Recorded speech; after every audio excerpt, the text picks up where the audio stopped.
आदाब, मैं हूं मुमताज आलम रिजवी और मैं बात करूंगा सुप्रीम कोर्ट के उस फैसले की कि जिस पर आज चर्चा शुरू हो चुकी है। जी हां, उमर खालिद और शरजील इमाम अब भी जेल में रहेंगे।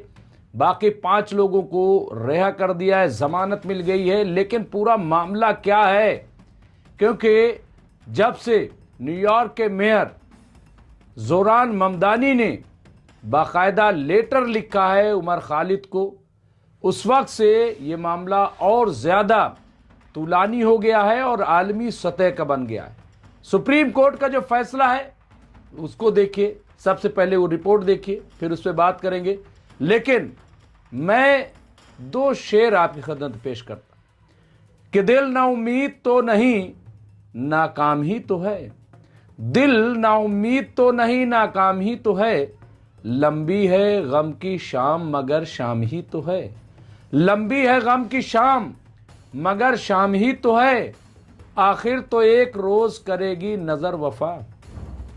आखिर तो एक रोज करेगी नजर वफा। वो यारे खुश खसाल सरे बाम ही तो है। बहरहाल सुप्रीम कोर्ट ने आज पीर को 2020 के दिल्ली दंगों की साजिश से जुड़े मामले में उमर खालिद और शरजील इमाम की जमानत की जो पिटीशन थी उसे खारिज कर दी।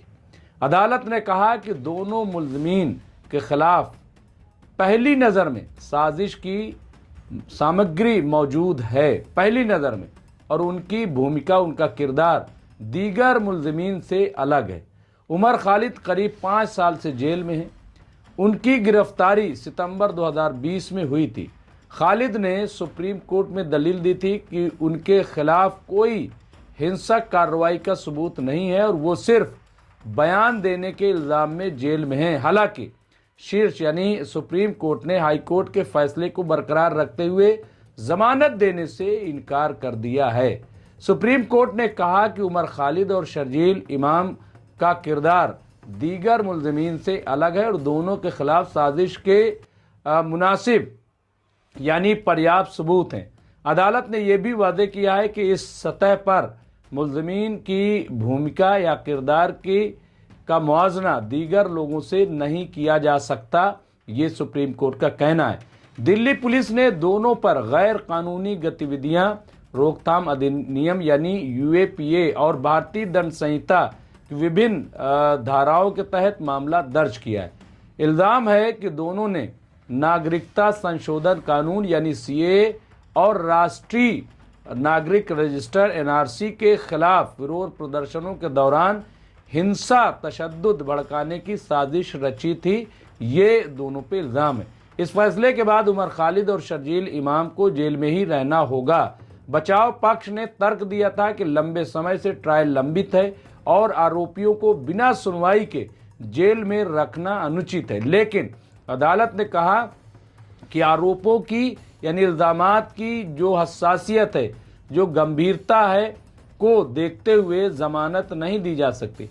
ये मामला न सिर्फ कानूनी नुक्ते नज़र से बल्कि अभिव्यक्ति की स्वतंत्रता और आतंकवाद कानून की व्याख्या के लिहाज से भी बेहद महत्वपूर्ण माना जा रहा है, बहुत अहम माना जा रहा है।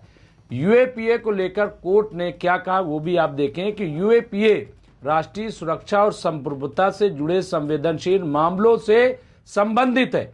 अदालत ने कहा कि चर्चा सिर्फ देरी और लंबे समय तक जेल में रखने तक महदूद नहीं है, सीमित नहीं है। यूएपीए के तहत अपराध शायद ही कभी अलग थलग कामों तक सीमित होते हैं। धारा 43D ब्रैकेट में 5 जमानत देने के समान प्रावधानों से अलग है, लेकिन यह न्यायिक जांच को बाहर नहीं करता और न ही डिफ़ॉल्ट रूप से जमानत देने से इनकार करता है। अब आप देखिए जमानत पर कोर्ट की टिप्पणी क्या है, क्या कहा है। सुप्रीम कोर्ट ने वादे किया है कि जमानत बचाव का मूल्यांकन करने का मंच नहीं है। न्यायिक संयम का मतलब कर्तव्य से पीछे हटना नहीं है। अदालत को सही आवेदन के लिए एक व्यवस्थित जांच करनी होगी। ये देखना जरूरी है कि क्या जांच में प्रथम दृष्टया यानी पहली नज़र में अपराध सामने आया है और क्या आरोपी की भूमिका का अपराध से कोई उचित संबंध है, कोई मुनासिब तो ये सुप्रीम कोर्ट ने कहा है। और इसके साथ साथ 5 लोगों को इस पूरे मामले में जमानत भी मिल गई है। वो बहुत इंपॉर्टेंट है। वो 5 लोग कौन है ये भी हम बताते हैं। सुप्रीम कोर्ट ने सोमवार को यानी पीर को दिल्ली दंगों की साजिश के मामले में स्टूडेंट एक्टिविस्ट उमर खालिद और शर्जील इमाम की जमानत याचिका खारिज कर दी। सुप्रीम कोर्ट ने इस बात पर जोर दिया कि राष्ट्रीय सुरक्षा और सार्वजनिक व्यवस्था पर विचार करना ट्रायल शुरू होने से पहले आरोपियों को लंबे समय तक जेल में रखने के मामले से कहीं ज्यादा अहम है। ये फैसला जस्टिस अरविंद कुमार और जस्टिस NV अंजारिया के बेंच द्वारा सुनाया गया है। बचाव पक्ष ने मामले में ट्रायल शुरू होने के पहले से ही आरोपियों के 5 साल से ज्यादा वक्त तक जेल में रहने को जमानत की बुनियाद बनाया था कि ये ठीक नहीं है कि 5 साल तक बगैर ट्रायल के किसी को इस तरह से जेल में रखा जाए, कैद में रखा जाए। दूसरी जानिब जो हम बात कह रहे थे कि सुप्रीम कोर्ट ने इस मामले में दीगर आरोपियों जिनमें गुलबशा फातिमा, मीरान हैदर, शिफाउर रहमान, मोहम्मद सलीम खान और शादाब अहमद के निरंतर कारावास को गैर ज़रूरी माना है और उनकी जमानत मंजूर कर ली है। सुप्रीम कोर्ट ने 10 दिसंबर को आरोपियों और दिल्ली पुलिस की दलीलें सुनने के बाद अपना फैसला सुरक्षित रख लिया था। ये सभी आरोपी 2020 के दिल्ली दंगों में अपनी कथित यानी मुबैना तौर पर किरदार के लिए 5 साल से अधिक समय से जेल में हैं। उमर खालिद और शर्जील इमाम को छोड़कर दीगर आरोपी जमानत मिलने के बाद जेल से बाहर आ जाएंगे।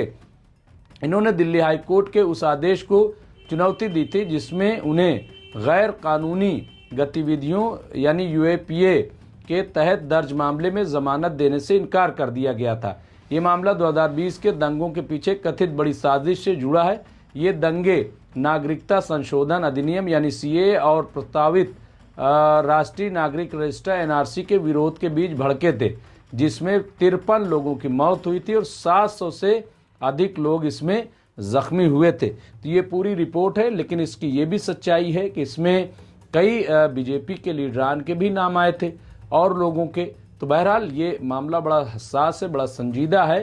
अब 2 लोग बाकी हैं, 5 लोगों की जमानत हो गई है।